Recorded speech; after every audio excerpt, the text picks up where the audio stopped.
Matteo Bianchi, bonjour. Vous êtes directeur suisse d'Albert School qui ouvre donc un établissement en Suisse. On rappelle, Albert School est la grande école de la data et du management implantée à Marseille, Paris et Lyon. Et là, ouverture de campus à l'international. C'est bien ça, Nicolas. Du coup, on va en fait ouvrir un nouveau campus à Genève, mais en même temps, on ouvre aussi un campus à Milan et à Madrid. Alors pourquoi Genève ?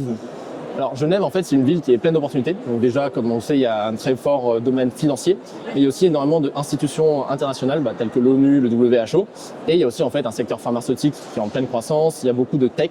Donc non, c'est vraiment une ville très attractive et très internationale. Alors vous avez proposé quoi comme cursus à Genève ? Et est-ce que ça va être exactement la même chose que Paris ou Marseille ou Lyon ? Ça va être exactement la même chose d'un point de vue de bachelor, c'est-à-dire on va faire un parcours en 3 ans. Celui-ci va être en 100% en anglais. Et en fait, on va offrir 2 opportunités à nos élèves. Donc c'est soit ils font 3 ans en restant à Genève dans la même ville, soit en fait il y a un nouveau programme qui se lance qui est 3 ans dans 3 pays. C'est-à-dire ils peuvent commencer 1 an à Genève et puis aller par exemple 1 an à Milan et après aller 1 an à Paris. Ou en fait ils peuvent commencer à Paris, puis venir 1 an à Genève, puis finir à Madrid. C'est vraiment à la carte. Alors, on rappelle que vous êtes quand même une école un peu atypique, ni grande école de management, ni grande école d'ingénieur. Vous êtes entre les deux. Alors, si on rappelle votre positionnement rapidement.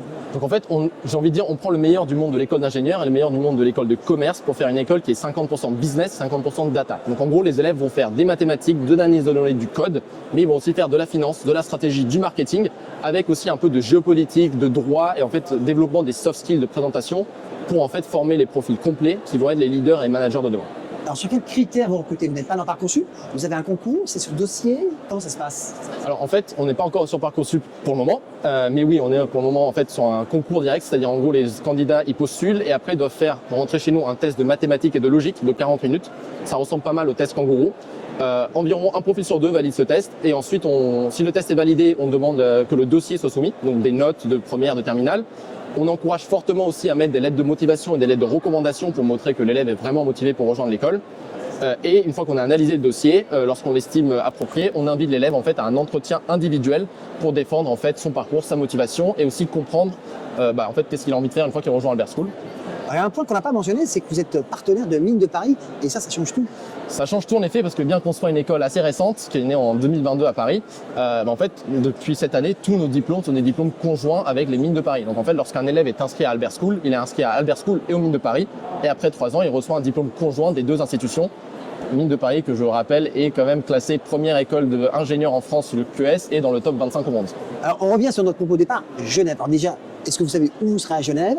Et puis finalement, quel type d'étudiants vous allez recruter ? Plutôt finalement des étudiants suisses, des étudiants frontaliers français ?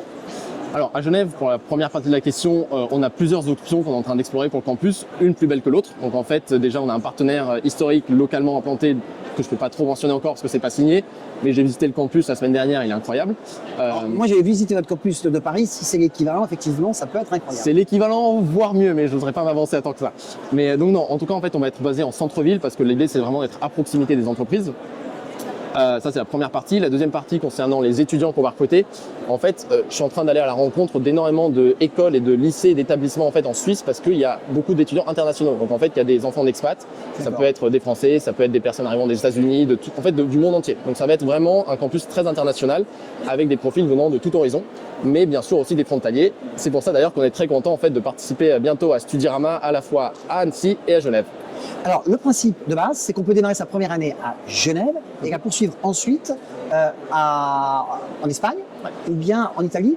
Est-ce qu'on peut aussi aller en France ? Alors tout à fait. Donc en fait, soit on fait 3 ans dans un même pays, donc ça c'est un parcours plus classique, soit on fait le International BBA qui est vraiment un programme où c'est à la carte. Donc en fait, on choisit où commencer notre première année. Par exemple, si l'étudiant veut commencer à Genève, on l'accueille à Genève pendant 1 an et après il décide où aller. Il ou elle décide où aller. Ça peut être soit à Madrid, soit à Milan pour la 2e année et on peut bien entendu revenir aussi en France à Paris. Alors pour conclure de manière pratique, les inscriptions sont ouvertes de quand et jusqu'à quand ? Nous avons ouvert les inscriptions très récemment, donc il y a 2 semaines si je ne me trompe pas. On rappelle qu'on est mi-novembre. On est mi-novembre, c'est bien. Et en fait, c'est ce qu'on appelle le rolling basis. Donc en fait, on postule, il n'y a pas de date de candidature déterminée. Donc en fait, les élèves postulent chez nous et au fur et à mesure qu'on remplit les places, lorsqu'il n'y a plus de place, c'est fini. Alors la rentrée est en septembre 2025. La rentrée est en septembre 2025. Je conseillerais quand même de postuler le plus tôt possible parce que les places finissent assez rapidement étant donné que l'école est en forte croissance. C'est une promo de combien que vous attendez pour cette première édition ? On va ouvrir une promotion de bachelor et une promotion de master à Genève, sachant que nos classes font maximum 40 élèves par promotion. Matteo Bianchi, on vous souhaite un beau succès pour cette implantation à Genève. Merci. Merci beaucoup, c'est génial.